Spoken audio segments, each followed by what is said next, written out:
All right. So good morning, everyone. Welcome to the Downtown Brantford Business Improvement Area Board of Management meeting on April 13th, 2023. I'm getting some feedback.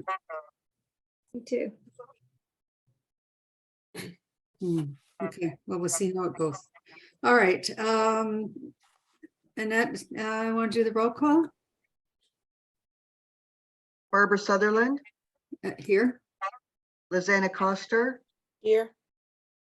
Carrie Korfman, Here. Kathy Oden, Here. Sandra Machucci. I know I'm saying it wrong. Please correct me. Makuchi.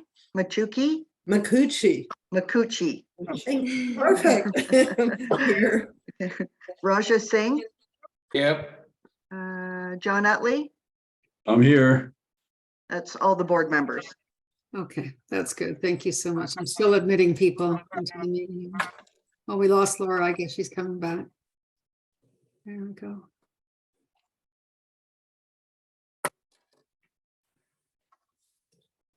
And I've got one on my phone. I don't know who that is. Oh, just look. Sorry, we'll just wait for these people to connect or something. There's a message in the chat. Is there? Someone's having trouble coming in. Okay.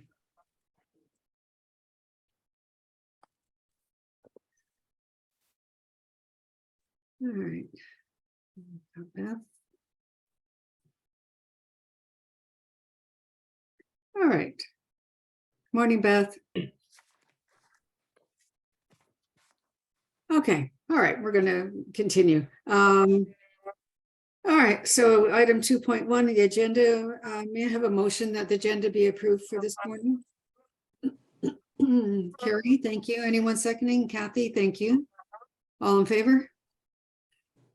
And thank you. Sorry, I'm still letting people in.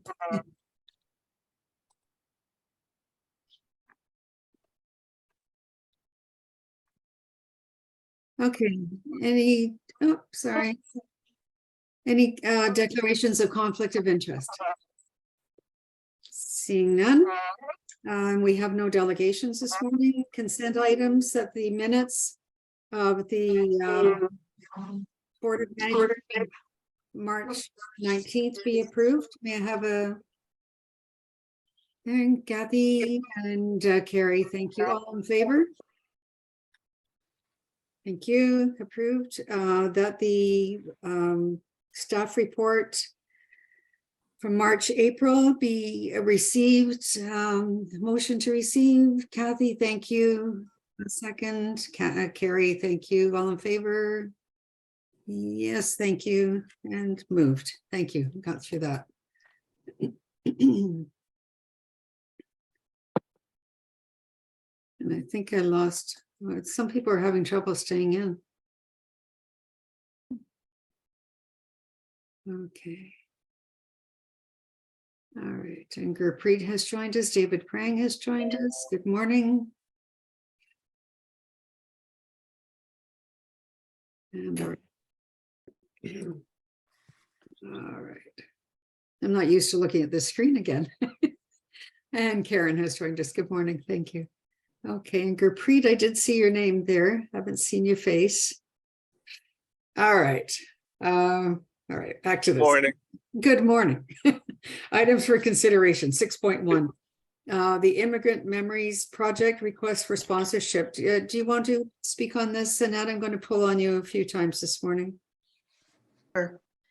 So we've had a request for the Immigrant Memories Project, a request for $500. This is something they do on a regular basis. Back in 2019, we sponsored the shuttle on the Grand for $1,500. In 2022, we sponsored $500 for the Chinese community event. So they've come back to us again to request another sponsorship. Okay, did I have a motion to put this on the table? Carrie, thank you. A second. John, thank you. And is there any discussion, any questions? Okay, seeing none, may I have a vote in favor? And it's carried, thank you. All right. And 6.2, South Coast Jazz and Blues anniversary request. So, Annette, can you just give us a little background on this, please? Thank you. So we've had a request from South Coast Jazz and Blues for their 10th anniversary. They've requested $5,000. The executive committee reviewed the application and are suggesting a $1,500 sponsorship. It'll be taking place in the downtown from August 11th to 13th. And this will be a first timer in downtown Brantford, but it has been held Norfolk Simcoe area in the past. Julianne is attending the meeting to answer any questions. So I guess if there's any questions, once it's on the table, she'll be able to answer them. Right. So could I have a motion to put this on the table, please? John, thank you. Second. Sandra, thank you. Are there any questions of, I'm sorry, Julianne. Thank you for attending this morning, Julianne. No worries. Okay. It's a little bit different, something new in town. Any questions? Oh, go ahead, Sandra. Yeah, I see you. I know my screen's small. Really, I actually have a question of the executive. What is there a reason for going from the 5,000 to 1,500? Yes. Okay. It's just in our budget, we have a few things to sponsor this year. Okay. We don't have 5,000 just that's to give. good. So the best we could do was 1,500. No, and that's good. No, I just wondered if there was another reason. So no, Right. that's perfect. Thank you. Okay, Carrie, go ahead. I was just gonna say, this is the amount I think that we would usually give the jazz festival. So that's why we agreed to give this amount, because this is kind of in place of the jazz festival. And we figure it will attract maybe as many people as the jazz festival did in the past. Okay. So that's why that's the amount we would give the jazz festival normally. Okay. Julianne, just because you're here, Mhm. can you just give us your elevator speech on the on the festival? Tell us a little bit about it. Sure.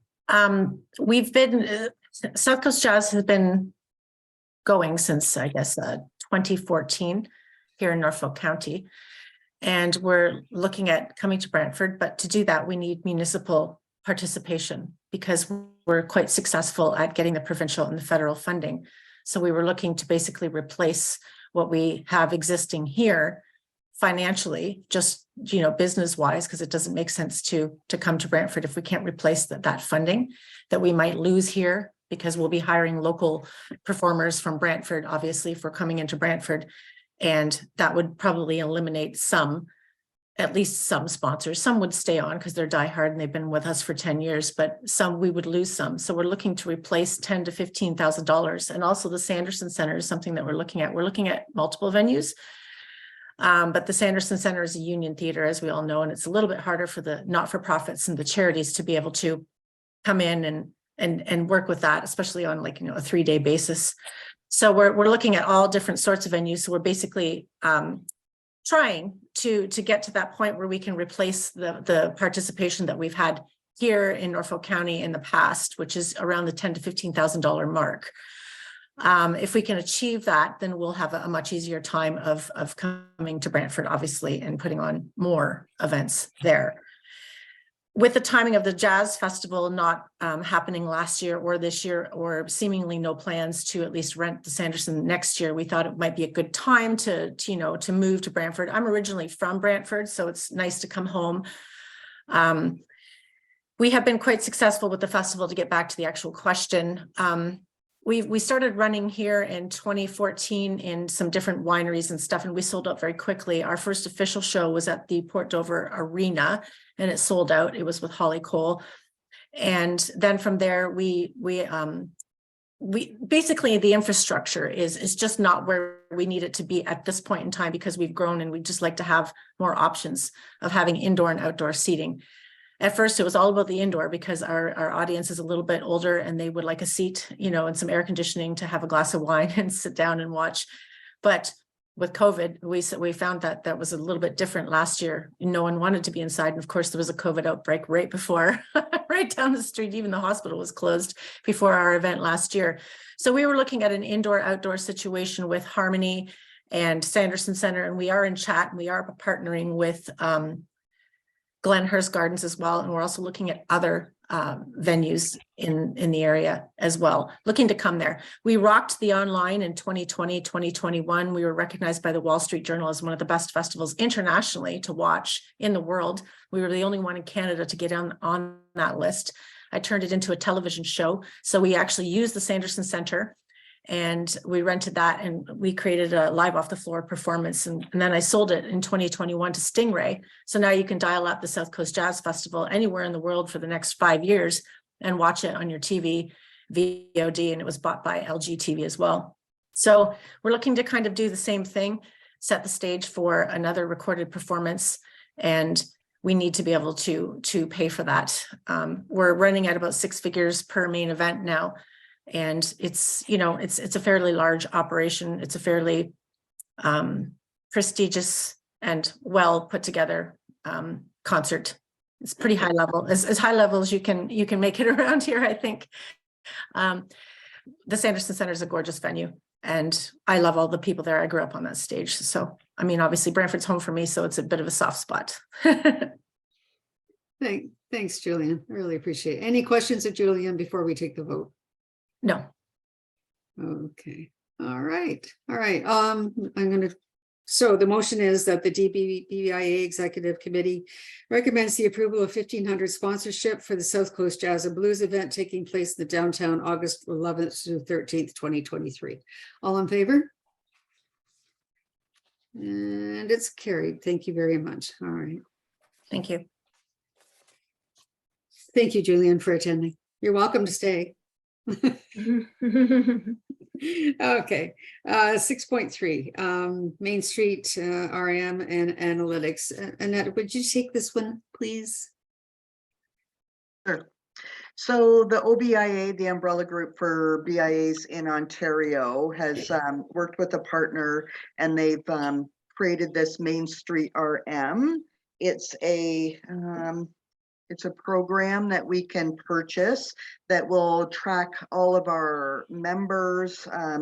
We can use it for categorizing. Right now I use an Excel spreadsheet, which can be, I'm not sure the word I can use. It can be very complicated. So this is a new program coming in that they're hoping that multiple BIAs will get involved in. So we can track all of our members, openings, closings, owners. We can communicate with it. So if I just want to send out emails to the restaurants, I'll just be able to pick off restaurants where now I have to go through and pick them off separately. We'll be able to connect with the business owners and property owners. And then the OBIA is hoping as more and more members get involved, they'll be able to use it as well. So if we're seeing a trend of restaurants closing, they will be able to look at that and maybe go to the province or the feds and say, hey, we need some help. We're seeing these trends. Maybe there's grants or loans or things like that available. So the cost per year will be $850. There's a one-time fee of $350 for onboarding, which they will send us all the training documents. So we can use it for mailing lists. So I won't have to use my WordPerfect mailing list, which is complicated as well. I would actually have to purchase WordPerfect again to continue using that. So it'd be a whole lot of programs all in one. And then we're hoping with our new hire that this will be a project that they will take on to go out to all the businesses, get all the information, and then load it up. Okay, thank you very much. Okay, so could we have a motion to put this on the table? Lizanna, thank you. Seconded by Kathy. Thanks very much. All in favor? Oh, I'm sorry. That was premature. Nope. I'm sorry. All right, any discussion, any questions? All right, if not, then we're going to recommendation from the executive committee that the DBBIA executive committee recommends the approval of $1,200 for the Main Street RM and Main Street Analytics Program. All in favor? All right, and that's carried. Thank you very much. All right, and 6.4 Grand River Council on Aging 2024 calendar sponsorship. We've done this before. Is there a motion to put this on the table? Carrie, and second. And Raj, thank you very much. Are there any questions? Any discussion? All right, seeing none, recommendation from the executive committee that the DBBIA executive committee recommends the approval of $250 for a business card size in the 2024 Grand River Council on Aging calendar. All in favor? And carried. Thank you very much. 6.5. All right. Ben, you are with us. Good morning. I'm looking for Ben. We start talking Bulldogs. I'm looking for Ben. All right. So 6.5 is Brantford Bulldogs advertising. Could I have a motion to put this on the table? Carrie, thank you. And seconded by John. All right. Ben, could you just carry us through this a little bit? Yeah, definitely. So this first point is Bulldogs advertising through Rogers TV locally. So the price is $4,000 for the full season. So that's all of the games, all 68 of the games. So there's 34 home, there's 34 away. And basically they've come to Rogers TV. Paul has come to us and said that we were his first ask with the Bulldogs coming to Brantford. We were his first meeting to come and talk to us because we know how important it is for the BIA, for the downtown, to have the Bulldogs coming, and he wanted to see if we would like to be involved in some way with the broadcast. So he's thrown in a couple different perks as far as where our graphics will pop up. I feel like it's an awesome opportunity for the downtown. I feel like it's a super affordable rates as far as TV broadcasting goes. So what that gets us per game is that's 3 spots during a game throughout. And then there is another, the 3, I believe they're 20-second spots, and they can be anything from graphics that we send them. The Rogers TV team with enough notice will actually come out and shoot. So if we said, hey, there's something coming up in the next couple of weeks, an event that we're a part of, or business promotion that we want to do, or restaurants, whatever that may be, they'll actually come out to site and record a little promo video with their team, which is really neat. So it's very customizable. We get those three 20-second spots per game. And then with us being his first ask, he said, I've got a special spot for you. So there is a larger spot during the game where they will make mention of downtown Brantford. And it's a really big deal for the people that follow OHL hockey. It's a huge deal, and they've run, so this is now Rogers TV, they've run their surveys and they've talked to their subscribers, and a large portion of the people that still have cable have it for these games, have it to, like, they're diehard Rangers fans. I mean, there's the Guelph Storm nearby too, but when then the Bulldogs obviously were in Hamilton, but are now going to be in Brantford. But they have this, they subscribe to Rogers TV for this. So these people are diehard fans of the OHL. So if they're not at the game, then they can be watching the game from home. If the game's away, wherever it may be, they're now going to be watching on TV. So I just think it's a really great opportunity, a really affordable price to be involved. with something like this. Every single game, there's approximately 3,000 people that can be coming to the games in the area that'll be coming downtown 34 times plus the playoffs. And that's the other thing too. So playoffs is a bonus. So if the Bulldogs were to make the playoffs, unfortunately, they just got eliminated in the first round just the other day, but they are a really competitive team. And so the playoffs is bonus. So if they were to make the playoffs, all of that advertising that comes with that is just extra. It's gravy for us. Is there any questions about that? Any questions? Any comments? Mayor Davis, there you are.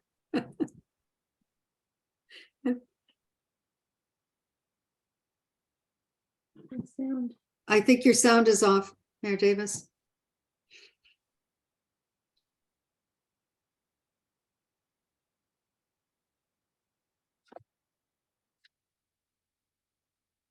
Can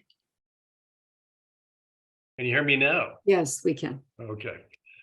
Yeah, a couple of things. One, we have signed a formal legal agreement with the Bulldog. We, the city, have signed a formal legal agreement with the Bulldogs organization. So it's now legally official. The work on the Civic Center has the renovation work that's required. It has begun. And the Bulldogs have retained a local contractor, Meccano, to do that. The other thing of interest is that I was actually at the last game in Hamilton on Monday night. I got to tell you, this is a very competitive team. It was their rebuilding year. They didn't even expect to make the playoffs, but they have a number of very talented players. It's an ethnically diverse team as well, which I think will be popular in Brantford. And I think most of those players are returning and are maturing. I think it'll be a very exciting season. And they are now going through the process of those who registered seasons tickets are now going through the process of seat selection. So it's all very exciting and it's on course. Thank you very much.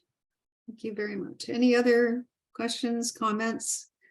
All right, seeing none, the recommendation from the executive committee is that the Dbbia executive committee recommends the approval of $4,000 for advertising during the Brantford Bulldog games via Rogers. All in favor? And it's carried. Thank you very much.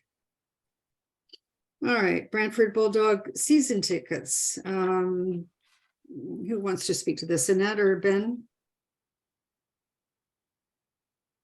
I can. Do it. Or we can tag team if you'd like, Ben.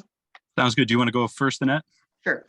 So we had an executive approval to put a deposit down for season tickets for the Bulldogs to the tune of $200. They were $100 a piece.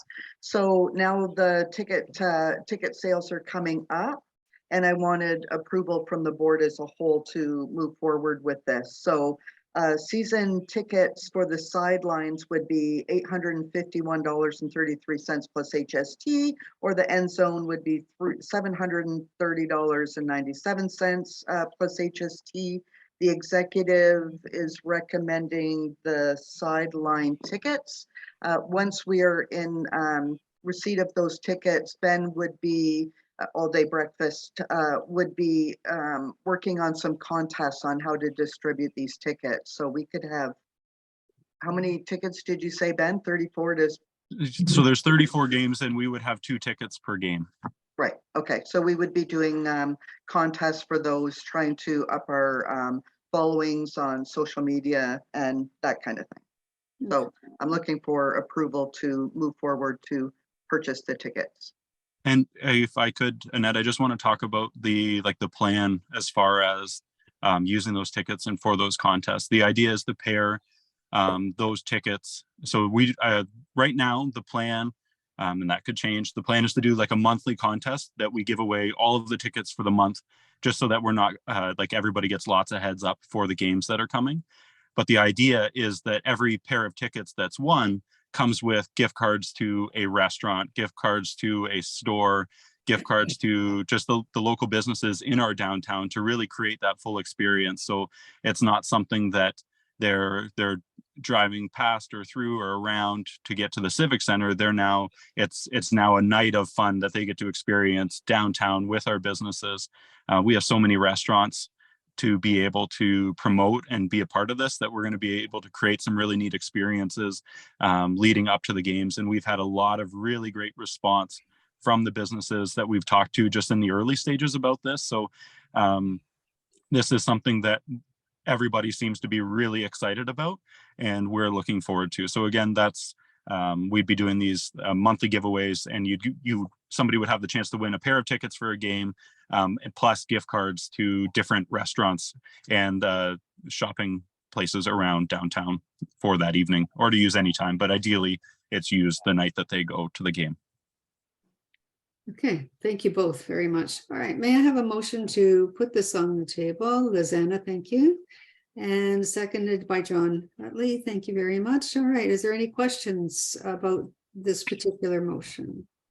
Any questions, any comments? Seeing none, the motion, oh, I'm sorry, Mayor No. Sorry, just I can't. Am I going next, Madam Chair? Yes, go ahead. Go ahead. Okay. You know, if you give me a second shot to comment on it, I will. But one thing about, you may not be a hockey fan, but if you weren't, let me tell you what these games do. I've been to games in other cities, St. Catharines in particular, London and Kitchener, and they tend to become a social event, drawing in thousands of people once a week.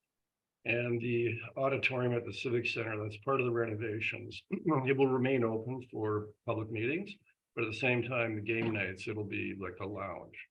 And it'll become quite the gathering place. So I think the contests are a great idea, but also occasionally I would suggest the executive and board members take turns going to at least one or two games, just for the networking aspect. The other issue is, yeah, OHL doesn't figure much in the Toronto media, but I'll tell you, outside of Toronto, it is a big deal. There's no other issue where I've received telephone calls from other mayors across the province congratulating me, and it was this. So it does kind of put us on the map, and but the team doesn't stay here. It won't continue to be here unless the community supports the team. And so I think it's great that the BIA will be purchasing season's tickets. I think it'll be a great promotional effort for the BIA. And yeah, downtown businesses are already getting in the swing. The Hudson has a Bulldogs burger, which I can highly recommend if you like bacon. Hey, thank you. Bulldogs burger, good. All right. All right. So are there any other questions? I just have one thing to say or add to that too, Go ahead. is that in talking, and it kind of ties into the next talking point that we're going to speak about just as a whole. But the Bulldogs are extremely community oriented and minded. I've been in talks with he has many hats there, but he is part of their like sponsorship, advertising. He's the color commentator, I believe, as well.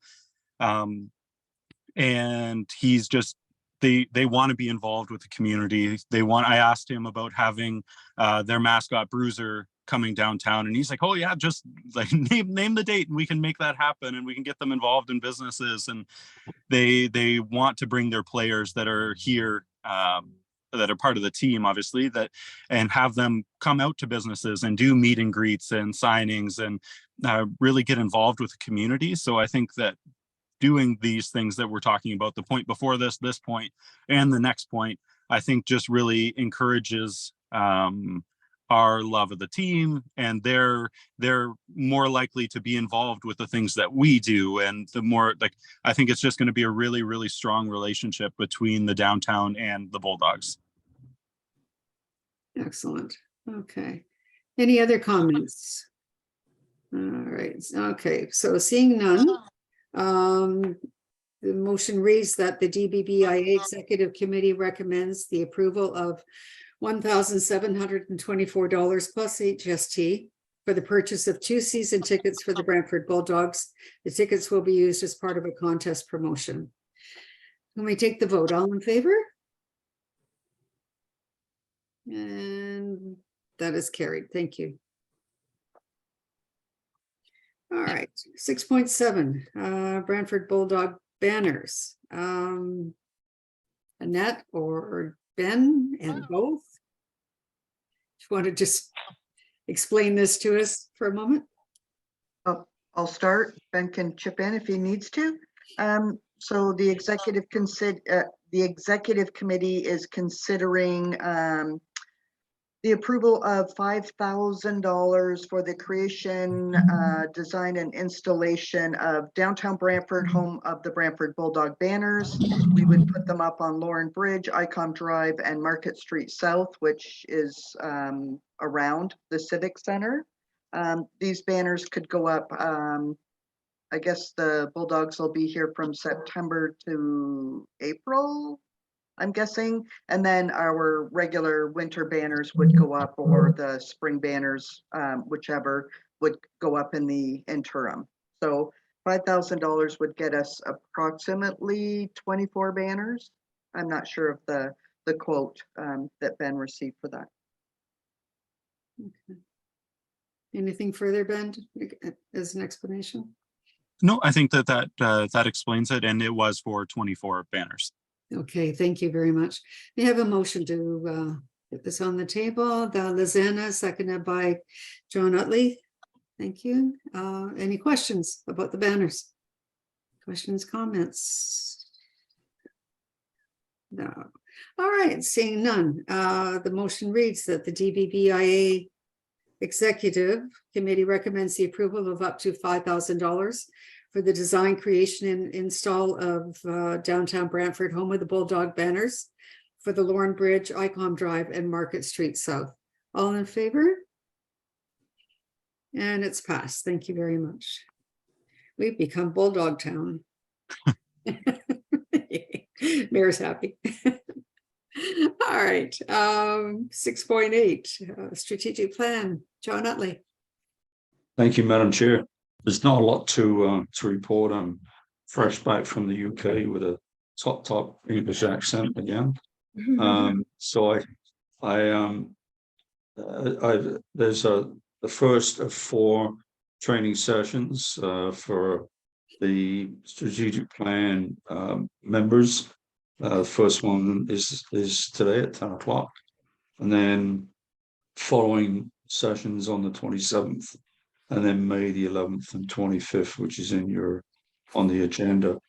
Annette, I wonder if I passed on a message to you yesterday about where we are with the review of the existing 2019 strategic plan, and I just wondered if you've had an opportunity to work on that, and when we can expect getting it back from your review. Yes, so I went through it, and I think there's still some confusion as to whether that was a strategic plan or like a to-do list. Yeah. I went through it. I sent it to Barbara, asking for your input just to go through my my comments. So that's where it sits right now. I've done what I can do on it, just to update the things that were done, what's still being worked on, that kind of thing. But like I said, I think there's still some confusion whether that was a strategic plan, action plan, and if we're moving forward with this OMAFRA OBIA strategic planning, whether that gets set aside and we move forward clean. I shouldn't have referred to it as a strategic plan. I know it's titled that way, but really, in essence, it's more an action plan than anything else. So I'd like to get my hands on that when you're ready, and share that with the subcommittee, and then we can start to for after the training's over in May, then we can start to formulate a real strategic plan and an action plan to go with that as well. So, Madam Chair, that's all I have to report at this point. Okay, Thank you very much. I didn't realize that was still in my basket to do. So I'll get at that today, John, and get that to you. Thank you. Thank you. There's no immediate, we've got until I certainly would like to get hold of that by the end of this month, and then we can start to work on the skeleton of the new plan. Right, okay. Thank you. All right. Thank you very much, John. All right, moving right along, we have Sergeant John Balloon. And if you'd like to give us your update, John. Okay, I believe everybody should have had emailed to them the current stats for this month. Our calls for service, if anything dominates here, it's unwanted persons. We do spend a lot of time shuffling people from one place to the next, removing people from property. I did also assemble had our crime analyst assemble a small report, because there was a request to have a year-by-year report on how we are kind of doing things in the downtown core. So I had asked her to create a little bit of a heat map so you guys can see where we spend most of our time. And you can see, well, when I say heat, you can kind of see those red areas where we spend most of our time, and the blue, not quite so much. And to boot, then there's a number of occurrences that we've actually had there in that also span of time. Now, I've got to say that the one that doesn't quite belong is 44 Queen Street, and that, if you guys can see that number, just because we do go there to the courthouse for, say, extra security. There isn't really anything dramatic that happens there. It's just extra security to execute a warrant. It's more so processes, right? But the areas that we do go to are listed where we, it's a big range of things to mediate, to help people. We deal with a lot of mental health, drug issues, and yeah, all the things that you know that we do downtown. I don't want to necessarily put any negative spin on this, where we actually spend all of our time. To go by the year-by-year stuff that I also had in here, you can see that there was a big drop between 2019 or 2020 during the pandemic, where there really wasn't any stats happening downtown. And that's kind of the nature of the numbers, right? Because we didn't necessarily have any resources going and addressing calls in the downtown core during that period of time. At that, during those 2 years, I actually was assigned to our COVID unit. So I was doing a lot of response going all around the city, and we didn't have anybody really dedicated to taking care of issues in the downtown. And so you can kind of see that there's been a big uptick in activity for 2022.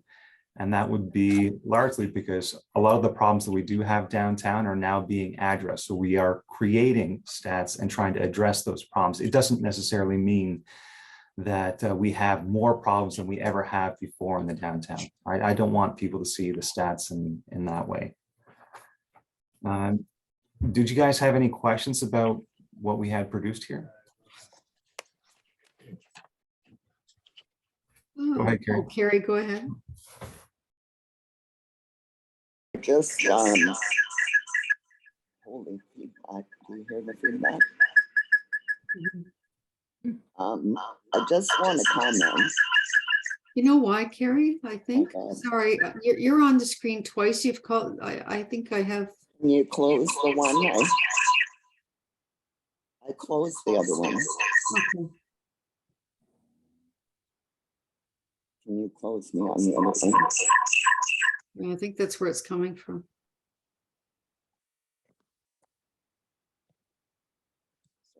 Battery was gonna die. Can you You know hear what? me? I'm going to remove that one. Is that okay? Okay. Yep, if you can.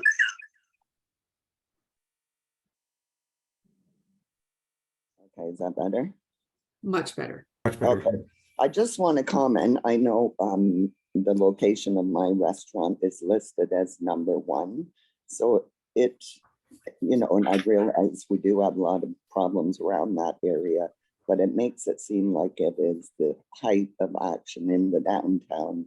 And it's mainly us being proactive rather than reactive, and trying to keep our area clean. So I don't know, I just want to comment in here that this doesn't necessarily show the biggest problems downtown. It just shows where the most calls are being made from in that sense.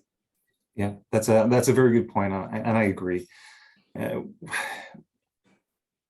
We do try to go and help out in that intersection all the time, and it's I know that a lot of people go to your store because there's Wi-Fi available. They can always get warm, get something to eat. And a lot of those problems aren't necessarily inside your store. It's kind of right on the sidewalk in front. Some of them are not necessarily related to Tim Hortons. If I can kind of clarify that as well. That's the street address that we use when we attend that corner. Okay. Susanna, did you have a question? Yeah, no, just a comment to Carrie. I know that you're proactive and you're really trying to do a good job, but in reality, in fact, there's always somebody in front of your place sleeping or sitting or something. So just to keep the facts straight, it sounds like you're the only place that has so many, but you do gather quite a few. Just want to comment on that. Yes, that's what I meant. Even beyond what you called. And I know it's a problem, and I feel sorry for you so many times, but it is a place where they're always hanging out. Mhm. And maybe for the reasons what John said, and I wish you didn't have that problem. Okay, any questions of John? Annette, go ahead. I have two questions. The graffiti is getting out of hand again. The CDK seems to have taken over for Will. It is everywhere. Every day I see it on more and more buildings. I wasn't sure if you had any intel on who it might be and you're going after them and it'll disappear soon. And my other one is somebody's mentioned the lack of police. I wasn't sure if the numbers were down for the special constables or not. Okay, numbers. Okay, so to address the graffiti, yeah, we do have a problem. Without saying too much, we do have a suspect. This is one of those scenarios where I am very grateful that we now have these city cameras available to me. And even though the video retention isn't very long, I'm capitalizing on that. And so I'm hoping within the next week, I've already got some requests in for video that I will be able to confirm the person responsible for a lot of that SDK graffiti is the same one that I believe it is. So maybe by the time we have another meeting, I'll be able to tell you how many times we've charged this person with a little luck. As for the numbers, yeah, actually I was down. I actually had one special constable out with a bad back injury, and I currently have another one going for foot surgery because he's torn a tendon in his ankle. So I guess that's the nature of the business. I know there is a posting currently at the station for another person to be drawn into my unit. Oh, and I do have another one that just transitioned from special constable to full sworn officer and is going to be going to Ontario Police College in the next 2 weeks. So from a policing perspective, there's a lot anybody can learn when they come downtown, because our problems and the strategies that we use can be applied anywhere. So we make very good police officers if that's the direction somebody wants to take. But yes, our numbers currently are down. We don't have our full 8. Mayor Davis? Can you hear me? Yes. Yes. Okay. Yeah, first of all, I want to thank Sergeant and Brantford Police Service for the work they're doing downtown. And yeah, they've got some vacancies, but I know they'll soon fill them. But I think there certainly is a noticeable difference downtown with the work that the Special Constable Beat Patrol is doing, not only just in traditional policing, but also in some forms of outreach. Now, the Sergeant Balone talked about the downtown CCTV cameras. That was an issue that I pushed hard for in the last term. They're all in place. Actually, We just made a decision to add an additional person to our security staff because Steve Ramniff was spending a lot of his time reviewing the video because we have to review the video. Only 1 or 2 people at City Hall can do that. There's privacy issues, not just anybody can look at it.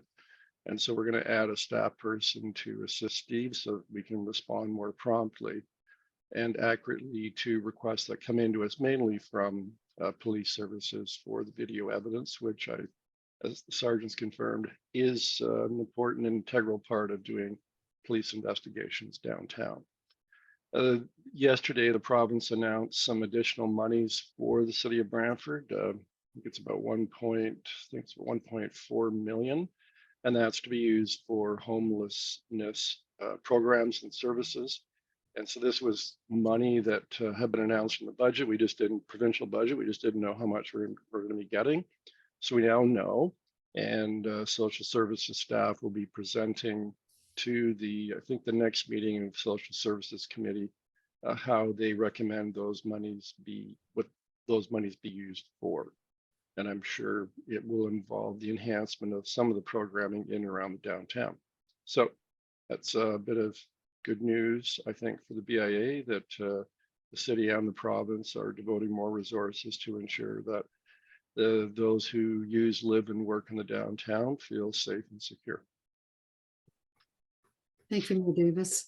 I see you, Lizanna. I'm just going to give everyone else a first chance here. Okay, Lizanna, second question. I just want to thank the constables. I think that they're doing a really good job as a merchant downtown. It may not be the total answer because it's way above the city that should be doing more about homeless. However, I hear from Mayor that they're trying to do what they can, but it is up. But I want to thank them.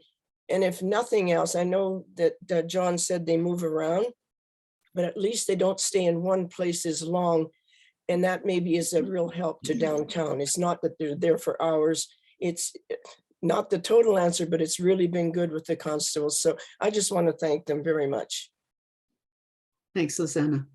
Okay, well, thank you, John. Oh, Sandra, I'm sorry. Sandra, your sound is off. I just want to add something to what Annette was saying about the graffiti for people's information, and that every time that our buildings downtown have graffiti on them, we either have to remove it ourselves or the city will come over and remove it at a fee. So, I mean, this is just not someone writing. It's basically is vandalism. It's not just graffiti. And like I said, no matter what is written on the building, and we have, if I remember, it's a very reasonably short period of time to get that graffiti off our buildings. Yeah, okay, I understand the difficulty there. And just so you're aware also, in the matter of investigating these, some of the recent rashes of graffiti tags all over, I've reached out to the bylaw department. I've asked them to let me know if they go to a business or building where it hasn't not been reported to police, because I want to know when that graffiti happens. It's this is me building a case file. So the thing is, if I want to build a case on the guy that's responsible for the SDK graffiti that is all over the downtown, I'd like to be able to not just to charge him once, right? With the one that I'm able to prove and catch him on video, I can actually say this guy is building an entire portfolio, because every time we go to a graffiti call, I'm taking pictures of every time we go in, and that should be taken into consideration, that there is a cost to everyone to clean up, just so they're abiding with the current bylaws. And I don't want to miss other victims if it's not properly reported. So yeah, if that's the answer to your question. And I do have a little bit more to say when I'm able to go ahead. And Annette? Would it make sense for me to do a mass email out to the membership, asking them to take photos, send photos, report, that kind of thing before they clean it up, so we do have a sense of where it is and how bad it is? Yes, okay, so, and again, I think the video retention span that I have for the city cameras is roughly 5 days. So I have to get on top of it as soon as it happens. So that way I can put my request in, and then with the volume of requests that we put into Steve Ramnath, I don't want anything to sit. So say we encounter a long weekend. So I put it in on a Thursday. He has Friday, Saturday, Sunday, and possibly Monday off. And then the only day left, perhaps before it's overwritten, as far as I'm aware, is like 1 day. So it's just important that I get on top of these as soon as they happen so I can be effective. Okay. Where do we send the pictures? Uh, Where you- do we send the pictures? Well, the pictures themselves, I would take them, but the thing is they would actually go to the officer of the response, because what we're trying to do is generate an occurrence. So that way, when I actually search on our database, I can say that this particular tag has happened at these 12 locations. And so I can cross-reference them all when I'm building my case file. And then each individual officer that would attend your location, when you're making that report that you've had the graffiti done or the damage done to your building, and the cost of the cleanup can be tabulated. Thank you. Sandra? And that would be good, but the problem is, I know when we have it on our building, Annette actually was the one who let us know about it, because by the time it was actually after the date that we had to have it cleaned up. So for you, John, it is kind of difficult. Like, nobody goes by the one end of our building that the graffiti seems to be on. And you know, and again, with the city, it's difficult to know when we have this, if it's a part of the building that we don't see. I mean, it is visible to the street, absolutely. So, I mean, there is that time period as well. And I think most buildings down there, I know ours does, we do have cameras. You know, I think you can go to the individuals who have the security cameras as well. Yeah. I just need to make sure that as soon as it happens, or as soon as you're aware, I know there's going to be some cases that fall through the cracks, but as soon as you do become aware of it, I'll take whatever information you can give me so I can actually build my case. It's just, it's in the nature of the beast. All right. Well, thanks very much for your report, Sergeant Malone. We really appreciate you being here. Yeah, no problem. Well, the thing is, there is a few other things.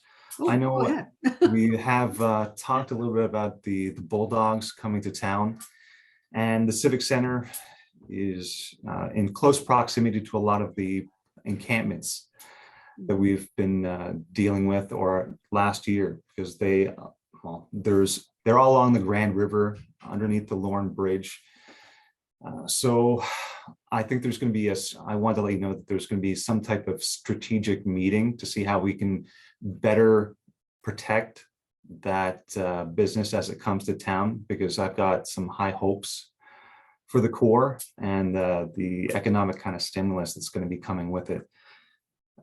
So hopefully that I'll have some new information. And if you do not see us maybe as frequently, that's possibly because we may be shifting some of our focus in that area just to make sure that that kind of asset is protected. And that should be it for today. Oh, all right. Thank you, John. Doing a great job out there. We really appreciate it. All right. We're going to move on to, did we lose Mayor Davis? I think I lost Mayor Davis. And he was up. Yes, he had a planning meeting at 9 o'clock. Oh, did he? Okay. All right. So, all right. City staff reports. Is there anyone from city staff other than Jennifer, who does her own thing? All right. And May isn't here, but is it Natalie? Natalie's in place for May. Go ahead. Yeah, I'm filling in for May today. Thanks for having me. Welcome. I'll just give a couple quick updates. First, in terms of economic development, we have a filming project coming to town called Dark Planet. And this is taking place in downtown from late April to early May. So the prep work for the filming is going to be between April 19th and April 29th. And that's going to happen from 7 a.m. to 9 p.m. And then the actual filming for the project is going to take place between April 30th and May 5th at various times. And then wrap up for the project is going to be from May 5th to 9th. So with this whole project, there's going to be some street closures. So bear with me, but I'm going to tell you what they are. So Queen Street from Dalhousie to Colborne is going to be closed from April 19th to May 9th. Colborne Street from Brant Ave to Harmony Square, so the east side. King Street from Dalhousie to Colborne, and Queen Street from Darling to Dalhousie are all going to be closed from April 30th to May 5th. So there's also going to be intermittent traffic closures from the 30th to May 5th on Dalhousie and Queen during the filming, and then as well as parking throughout those areas. And then municipal parking lot 4, which is the one on the corner of Dalhousie and King Street. That's going to be used to house like all the equipment and the parking for the project. And then any residents and businesses that are been displaced can reach out to the location manager or the assistant location manager. Although it's my understanding that all have been previously contacted and are aware of what's going to be going on during that time frame. And then the cast and the crew and any additional support vehicles are going to be parked at Earl Haig on Market Street. And then they're going to be scattered throughout some private parking lots downtown as well, and some institutional parking lots.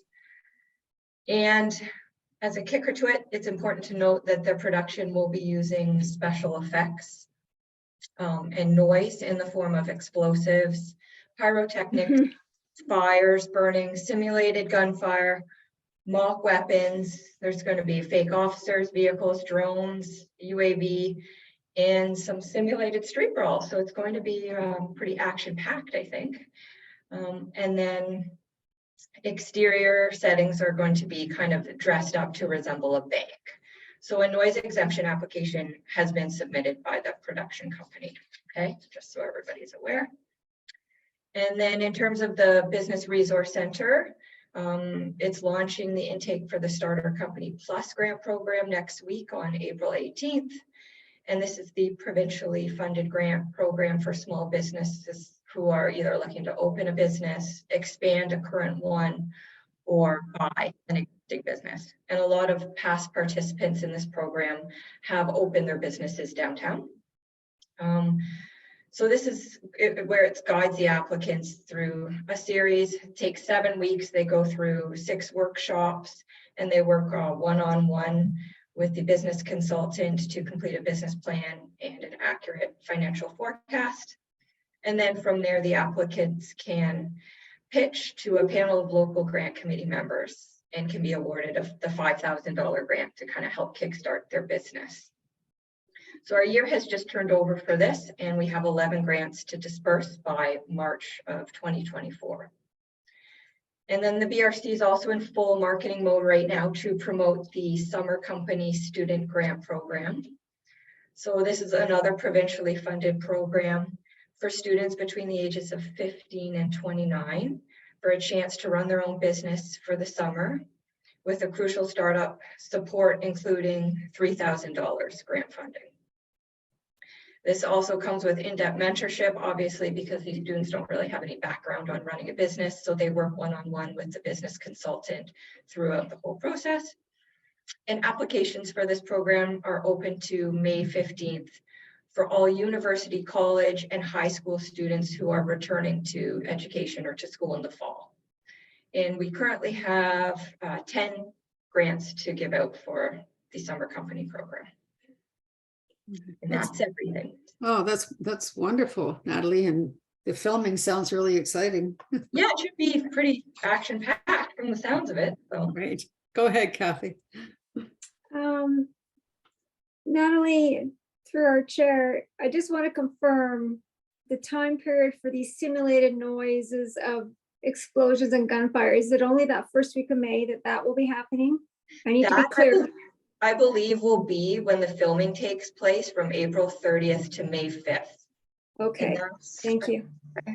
I think from the best of my knowledge, it can be from 7 a.m. to 9 p.m. That's all the information I was given. Thank you. No problem. Okay. Laura, you have a question. Yes. For that business stuff, you said that university students can participate. Yep. Is that like being promoted to the students at all? Yes, definitely. So we're on full-on marketing right now. And if you have any specific events that you'd be interested in having someone from the BRC come out to, we are more than happy to do that too. Okay, that's great. I will get back to you with that and talk to my team about it. Thank you. Perfect. Yeah. Okay. Any other comments? Annette, go ahead. Natalie, can you just make sure I get those notes so I can incorporate them into the minutes? Yes, definitely. Right, thank you. Okay. All right. Thank you very much, Natalie. Thanks. All right. We move on to Jennifer.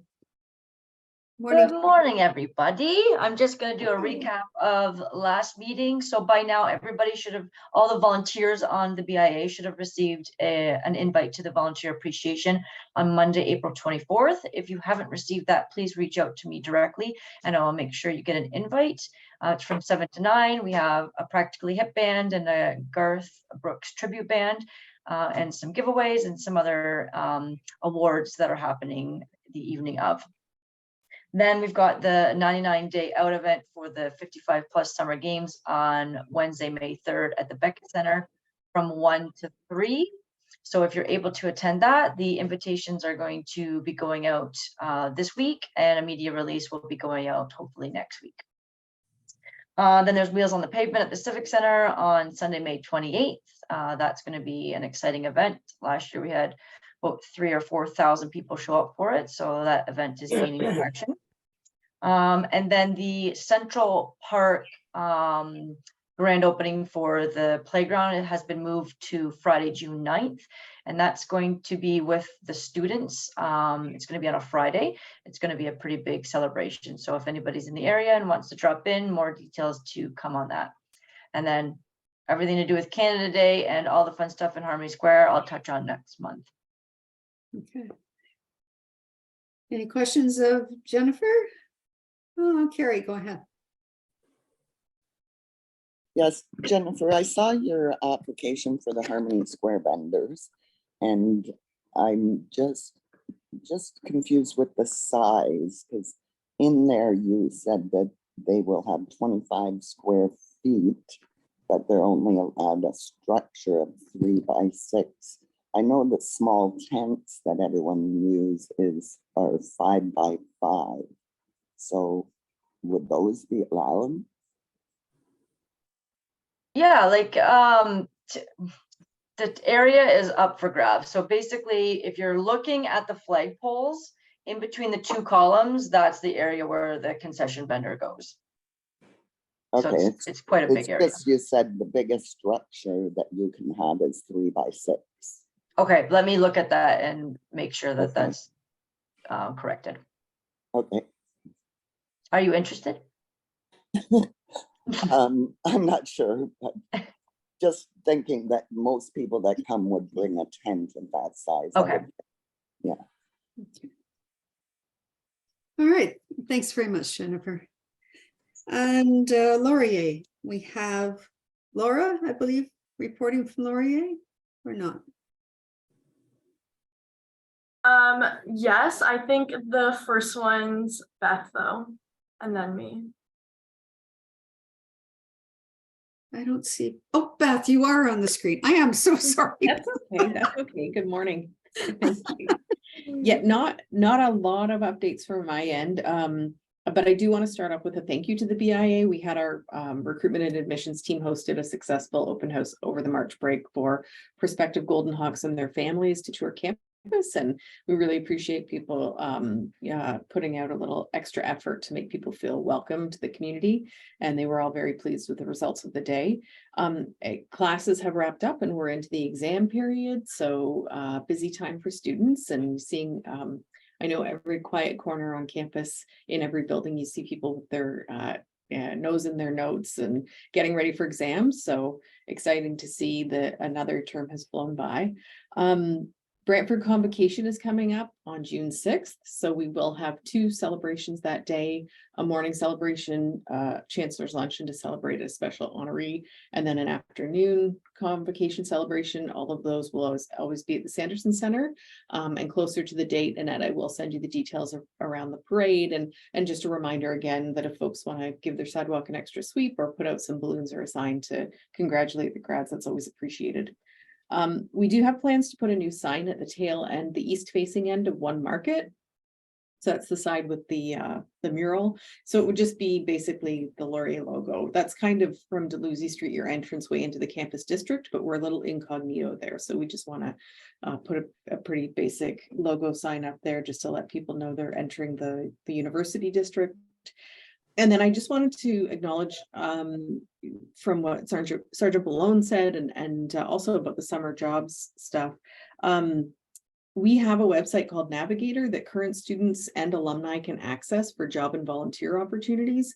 So I'm just thinking about, if Steve Ramnath had the capacity to hire someone part-time, we would have students or recent grads from criminology or from policing. I think your own stats analyst is an alumna from here. So if anyone ever has opportunities like that, or it's possible the BRC is already sharing that information with the Career Center, but if you want access to that information, it's Jennifer Hicks is the contact, and I'm happy to give you her email anytime because we're happy to share those opportunities with students. So that's it. Thank you. Okay, thanks, Beth. Laura, do you have something to add? I was just gonna say that currently in exams, we're getting into the summer, and I know a lot of students are gonna be leaving campus, as well as the Students' Union itself will be planning their a week for the next September.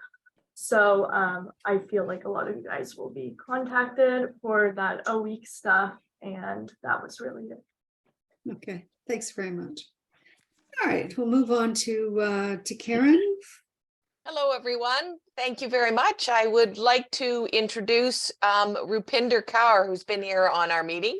She's an office admin executive student who's doing her placement with me. So this is a great opportunity for her to see my role and some of the other aspects I do. And she's taking her own minutes to practice those skills. And she is looking for employment. And she lives in West Brant and loves Brantford. And she'd be an asset to anyone. For Conestoga updates for here in Brantford, we're very excited about the City Clean event for Earth Day. We have been working with student engagement, and we have over 30 students that have already registered to help with the cleanup.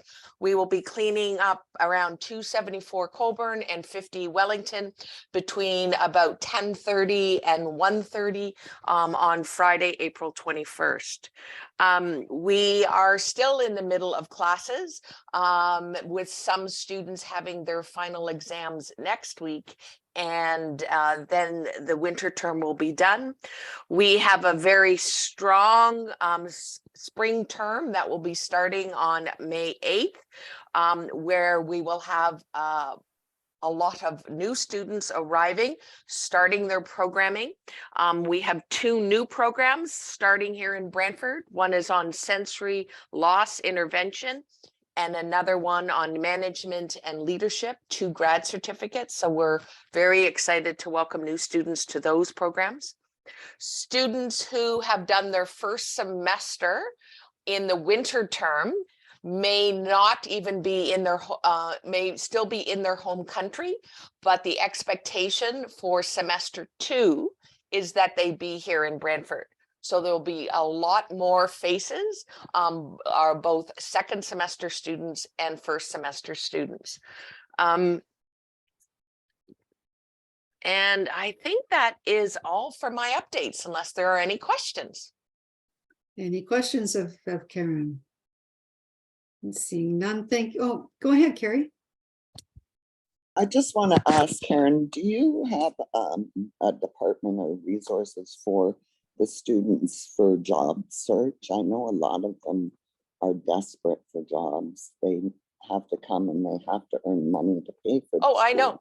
We have a whole department on My Careers. We have somebody's here. They can go on their student portal and book an appointment where we have people who will help them with resume writing, interview skills, etc. Absolutely, that is our mandate, and we offer that. We also offer housing directions and support, as well as we have a lot of new students arriving looking for housing, but they're also looking for jobs. Yes. They just, yeah, there's lots of information. They're just not seeking it out. Okay, good. Thank you very much. Thanks, Karen. Oh, Julianne. There, that's better. I'm sort of new to the conversation in Brantford with Conestoga. I'm assuming that you have some business admin, and basically what I'm getting at here is that we're looking for, if we end up being able to come to this area with our festival, we have many departments where we can hire students, and we're looking to hire people right now.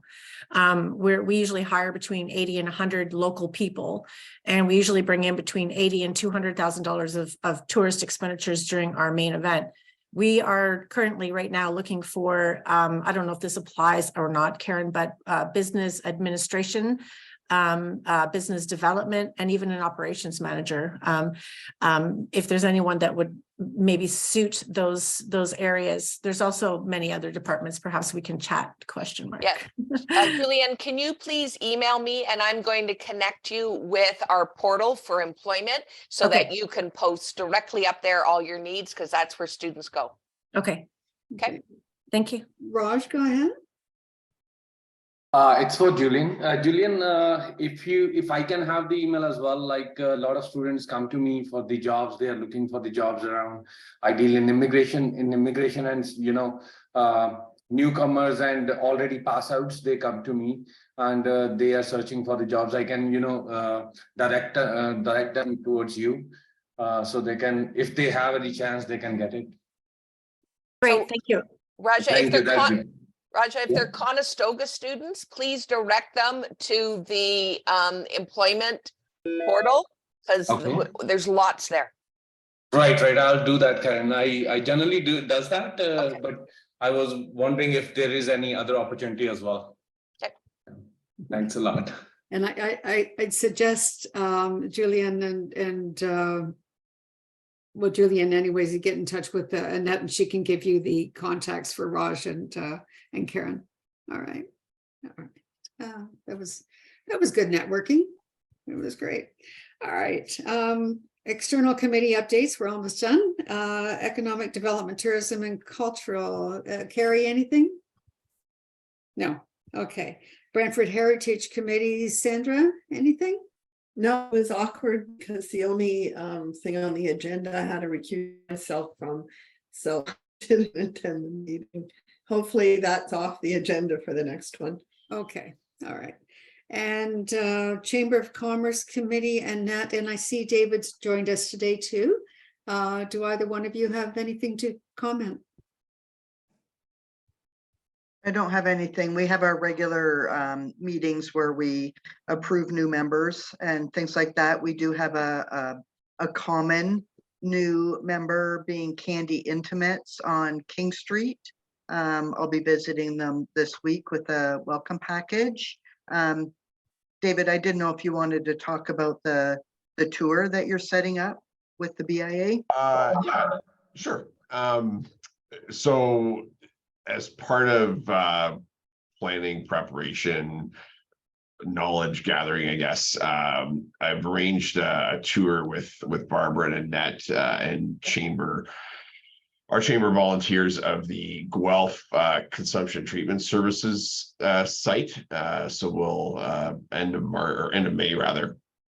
We'll go up, visit the site after hours, probably beforehand. I haven't filled in Annette and Barbara on this yet, but we'll figure out how to meet with the Guelph BA, other businesses. We're going to meet with the Guelph Chamber of Commerce, and just have a broader sense and understanding of what happens in the area of the Guelph CTS, as well as the official tour of that area, in the sense of understanding what a good model, I guess. Again, I think that's a fair statement. The Guelph site is determined to be a good model.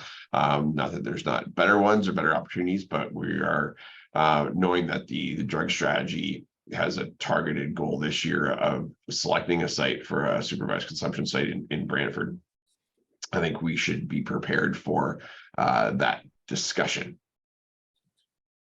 So if you'd like more information or like to join the tour, let me know. I'll see about capacity. But we would be going up independently. So not the most environment friendly, but I've got some stuff to do in Guelph before and after the tour itself. So but please, I'm sure Annette and Barbara can bring back reports, and I'm pleased to be able. Annette sends me when the meetings are, but this is like the first one I've been able to attend in like 3 years. So glad to be here. Okay, good. Thanks, David, and thanks for arranging that tour for us. It's going to be interesting. All right. And last is Downtown Action Committee, and I have a couple of comments about that. Our meeting was just a few weeks ago. Safety and security updates, the budget approval for special constables in downtown, that's already taken care of. Development of a permanent mobile security team to enhance the property security and pedestrian safety. So those things have been, these are updates that are ongoing with the Downtown Action Committee. Safety and security actions, ongoing advocacy regarding bail reform, and as recently as last week, I believe the Canadian Association of Chiefs of Police have requested to meet with all of the provincial premiers on bail reform. So we'll see where they take that, but I'm glad to see it going up the ladder of importance, and hopefully something positive will come out of that. We have CCTV cameras installed in the downtown and locations, and as John Malone has told us that they're making use of those, and so that's good. Inclusion and support from the Community Health Center, development of a hygiene station and a snack cart at the Grand River Community Health Center. Also, they're providing showers, a little bit of respite for those who like to drop in, and laundry facilities as well. Inclusion and support actions in progress. There is an increase in the coordination of social supports and updated encampment response protocol. The development of community resource guide to be completed, or has been completed. Anti-stigma campaign, exploration of the downtown parkade as potential site for the Willowbridge Hub, and staff to report to council, if they have not already, with the options of increased public washroom access. I haven't seen anything discussed at council yet, but and I don't think Annette has either. Growth and vibrancy, 150,000 contribution from council priorities reserved towards Wilfrid Laurier's cultural hub at One Market. Approval of the bylaw permitting seasonal outdoor patios and non-amplified music. And a signed memorandum of understanding between the city of Brantford and Wilfrid Laurier University for collaborative research. Growth and vibrancy actions in progress, release of Advantage Brantford, and I'm sorry, some of this may be a little bit dated. Implementation of the downtown streetscaping plan, the environmental study, and I don't have the exact words for that, downtown environmental assessment. That report has come out. Pending $100,000 grant to the federal FedDev and Hamilton Halton Brant Regional Tourism Association for Tourism Center strategy, building on the municipal cultural plan, and the economic development and tourism strategy. Continued implementation of the economic recovery plan 2020 through economic development and tourism, and approval of 72,500 digital Main Street 4.0 grant to continue at the Business Resource Center.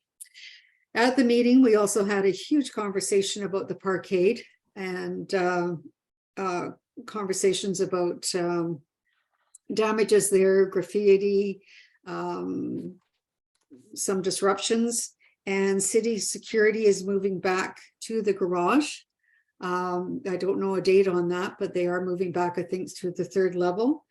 There are reports of fires and encampments and stairwells, and a need to clean up for the summer and the coming of the bulldogs.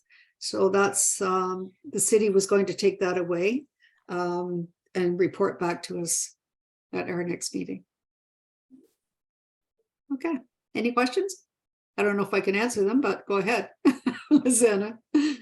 I just wanted to ask when they were planning to clean up the parkade. I know the bulldogs are coming and it would be such a disgrace the way it is. When do they plan on painting it? Do they plan on, what are they planning and when? We'll have to ask the city and follow up with the city because they took our comments, and we'll have to see. They know the bulldogs are coming. I think the mayor will probably be all over it. And so, you know, I'm looking to see some improvement in the parking garage very soon. Good. Yeah, good. All right. With that, I think, is that the end of our meeting? Yes, it is. Unless there are any other comments. Go ahead, Julianne.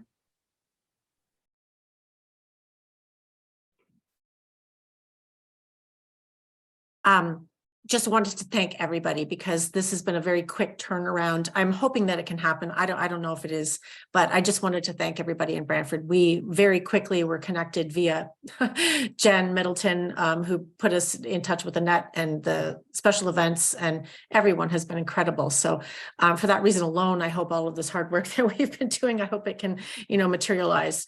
But I just wanted to thank everybody because it has been a rather pressured experience, but very productive and enjoyable, believe it or not, even under the time constraint.